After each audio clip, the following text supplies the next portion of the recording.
BookTube, Emmy Walker here to do the wrap-ups for the 2 read-a-thons in which I participated. I did first the W.H.I.R.T.Y read-a-thon, which was created by Keely over at A Bibliophile's Journey, and I will link her original W.H.I.R.T.Y video down below. W.H.I.R.T.Y stands for Why Haven't I Read That Yet? And then that went right into the hashtag Read Your Bookshelf-a-thon. I think this was round number 5, and that was created by Miranda over at Books 101, I think is the name, and I'll link that down below too.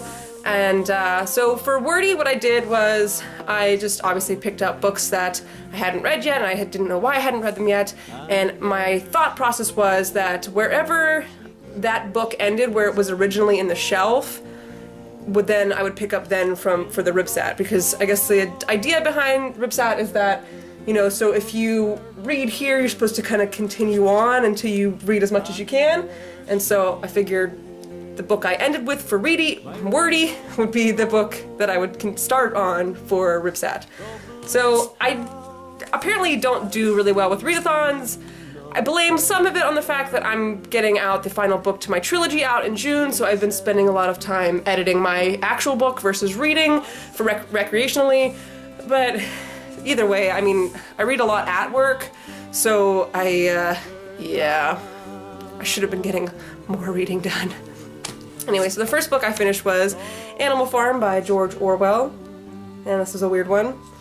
But it's just one of those books, one of those, I guess, classic books. I think everybody at some point or another is supposed to have read it while they were in school. I don't think it was ever assigned to me. If it was, I didn't do it, or maybe it was one of those where it skipped my class or whatever, I don't know. But now I can't say that I haven't read it. Then I finished The Raven Boys by Maggie Stiefvater. This is a really good read. I had a general creepiness that you felt overall, the whole book. I felt like you could see, like, I don't know, it was like watching a horror movie in a sense, like in your head, like watching a horror movie, if that makes any sense. Like, I just always had a general, like, something's gonna happen, even though maybe something, you know, didn't jump out at me or anything in a book, but it was a good book, and I'm excited to get to The Dream Thieves. So the last book I picked up for the W.H.I.R.T.Y read-a-thon was The Sin Eater's Daughter by Melinda Salisbury. This one I only read about 30 pages when we got to Sunday, and then I used this one to jumpstart my RYBSAT. I did finish it, and it was very good. Well, at least the first half was very good. I didn't really care for the second half as much. It went kind of downhill. But I have a full review coming for that, so it will be up hopefully sometime this week. Then the final book I actually completed during the read-a-thons was Vampire Mountain. This is one of the Cirque du Freak books by Darren Shan.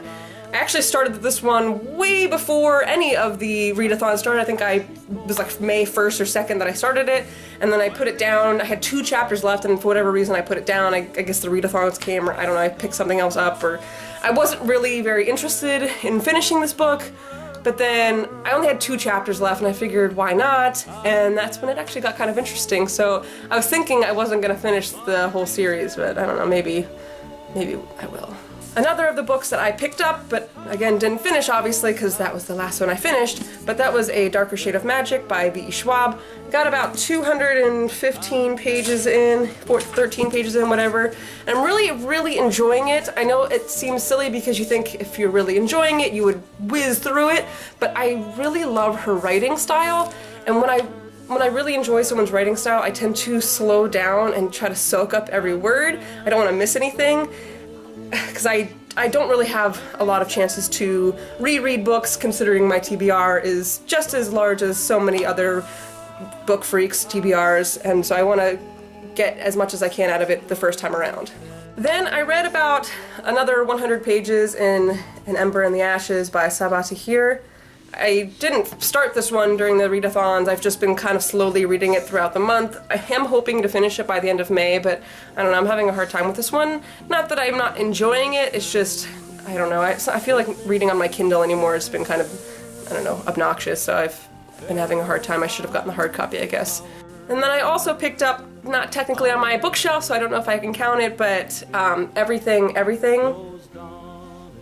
by Nicola Yoon. Sorry, I didn't look at the author's name ahead of time. And this is just a cute little contemporary romance where the girl is allergic to the world and she's kind of kept secluded into her house, you know, in an airtight, you know, environment, and she wants to experience the world at some point, you know. But yeah, so I read that. I got it actually through NetGalley, and just kind of picked it up, and I thought I would only read a little bit here and there, but I kind of found myself like sucked into it. I got about 85% through. I have, you know, obviously 15% left, and I'm hoping to finish that probably tonight actually. So maybe I can still count it toward the read-a-thon, the Read Your Bookshelf-a-thon, even though it's not on my shelf. I don't know. Anyway, so clearly I'm not very good at the read-a-thons. Hopefully next year, next time the read-a-thons come along, I won't be putting a book out. I don't know, we'll see. Let me know down below if there are any read-a-thons in which you participated and how many books you finished. Also, don't forget to like and subscribe if you enjoyed the video. See you later, BookTube!